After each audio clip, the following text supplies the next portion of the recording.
Hello, guys. We're at the 2026 National Network Convention. I'm sorry, National Association, National Action Network. Let's get it right. Convention here in 2026 in New York City. The Honorable Kamala, Kamala Harris is their Vice President of the United States. Under the President uh, Biden, hosted by the Honorable Reverend Al Sharpton. This was interesting. We get to see her decide and quite questionably choose to run in the 2028 election for the President of the United States for POTUS. I think she has made her confirmation here. Without further ado, let's find out what she has to say. I think she did make this confirmation, but let you hear what she said and you decide if she did or did not. Okay, without further ado.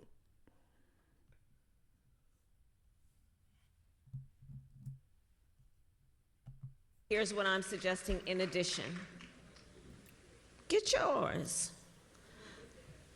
Vote and say, I'm voting because I expect something out of this. You're not going to take for granted that I'm going to vote because I'm a good citizen and it's my civic duty to vote, so that you don't even worry about whether you're producing what I need because, oh, we can count on them to vote because they remember the Edmund Pettus Bridge. I'm saying it's okay to also give people permission to be transactional and to say, if you're going to get my vote, this is what I expect. I'm going to vote because I expect to get something out of this. I'm going to get mine by voting.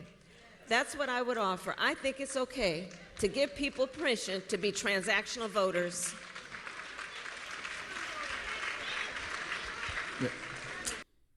Kamala Harris has made a major point here. I totally agree with her. I always told people, Democrat or Republican, vote for what your interests are. As a good American citizen, that's the freedoms. Vote for what you are. If you're going to vote for, if you're a Democrat, you vote for a Republican, vote for a Republican. If you're a Republican, vote for, and you want to vote for a Democrat because you feel like they're the best candidate for what you transaction, and you mirror vote for them, because that's what your citizenship. You can have identify with a party, but maybe that party, the candidates they put forth in that party is not what you're looking for. You don't just ride with one team because that's what it is. You can, and there's people like that. Hey, there's always team-driven people without no conscience of self. Just going with the team. Wherever team go, I go that way. No, that's up to you. But I'm very transactional. This is America. I'm very transactional. Let's make a deal. What you gonna do for the community? What you gonna do? What do you think gonna do for the Northwest, Pacific Northwest region? What are you gonna bring? We're lacking this. We need this. What are you going to do for this area? What organizations, federal organization, going to work with the state organization to make this happen at the federal level? I want to know. And whoever talks on, like we're very green up here, and we're very sustainable. So what kind of sustainable policies are you going to put in place? What kind of monetary budgets you going to put for us to draw on to keep our sustainability? Other places in the country are not so focused on sustainability and staying green. We are. So when I look for the president, what are you going to look for in that space? Because he or she going to be over everything. This is the president of the United States. This is POTUS. So let's find out. So yes, I like what she said right here. Be very transactional in your voting and why you're going to vote that way. All right, let's continue on. I know we are over the time, but I need to ask you this. There was Slow down. I promised Miss Harris a certain time. I'm going to respect the time because I need her to come again. This is a convention, not a revival.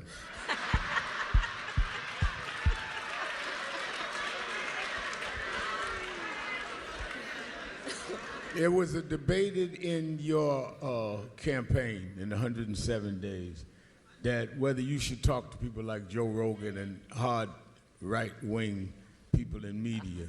If you were to run again, would you talk to them? Yes, I would. Listen, I will talk with anyone if it means talking with the American people. What I do not believe in, but however, is gatekeepers.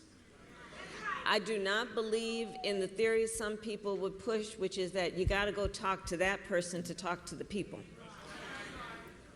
I don't believe that, and I don't believe in that, and I don't believe in gatekeepers.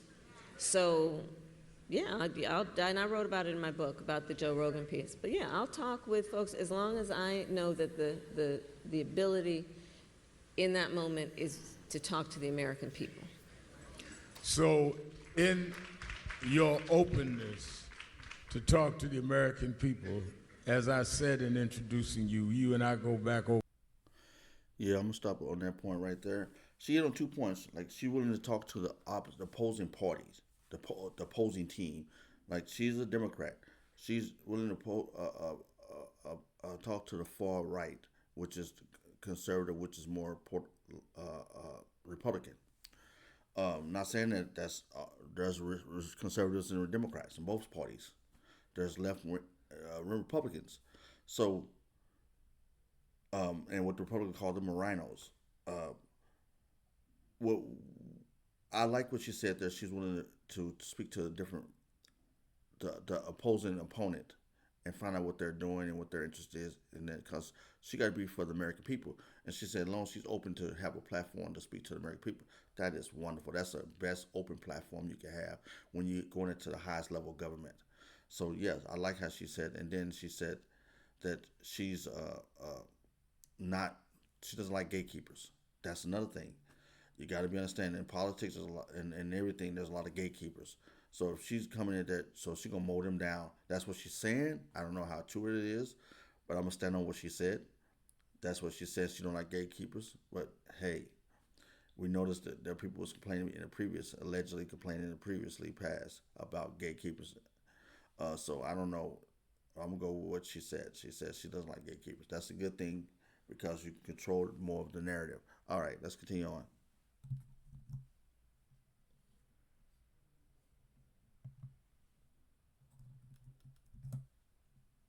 Over a quarter century. Yes. And if there's anyone that has had open communication, is you and I. Mm-hmm. So are you going to run again in 28? So, here, okay, I tried to be subtle, but I just figured I'd go right well, at it. that's as subtle as Reverend Al Sharpton could ever be. We love you for many things, but not being subtle. Listen, I might. I'm thinking about it. But let me say this. I am thinking about it. But let me also say this. Look, I served for 4 years being a heartbeat away from the presidency of the United States. I spent countless hours in my West Wing office, footsteps away from the Oval Office. I spent countless hours in the Oval Office in the Situation Room.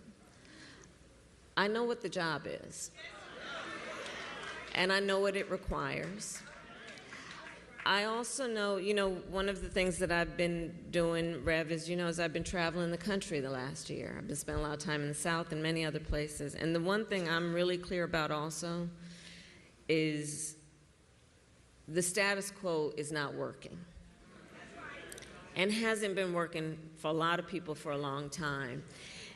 And part of the issue is the need to get rid of some of the bureaucracy in government, and to understand that the people they don't want process, they want progress. And that's the work that needs to be done. I think that, look, the American people have a right to expect that anyone who wants to run for office and be a leader, that it can't be about themselves. And what they want for themselves has got to be about the American people. And that's how I think of it. And I am thinking about it in the context of then, is who and where and how can the best job be done for the American people. That's how I'm thinking about it. I'll keep you posted. I'll keep you posted. Okay. All right. All right. Vice President of the United States, Kamala Harris. All right, guys, we heard that. So she said she's more likely, the way it came across, she's more likely gonna run. She kind of said she's thinking about it. Then she said it looks more like it. She kind of doubled the statement and saying that she's confirming thinking about it and all that other points she's making. But the reality is, I believe she's gonna, in this National Action Network convention in New York City, I think she has decided to run. I think this energy has motivated her to go forward. So we're going to see. She has risen up to the highest level any woman in America has risen in the political party systems as the VP of the United States, as the POTUS, Vice President of POTUS, Vice President of the United States. So she has risen to a high level. She has different reactions, reflection on her experiences at that higher level, positive and negative, from American people. But she has obtained that level of political, I would say, political party systems. That's the highest level outside the vice president, outside of the president of the United States. She's the VP. So, in that nature, is what she said at this point. She's been in the Situation Room. She's been in the Oval Office. She's been in some high power. Maybe she would never got there at the level she was at, and she has achieved them levels. So, her experience is high.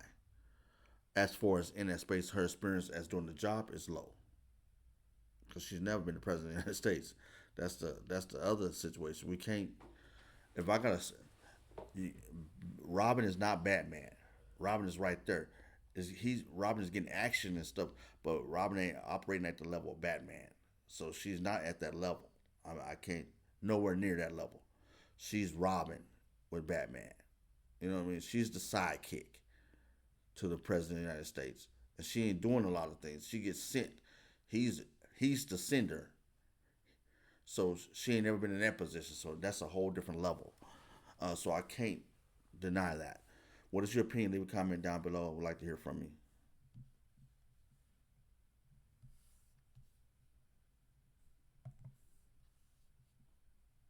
Yep, it's a powerful position, but it comes with a lot of responsibilities.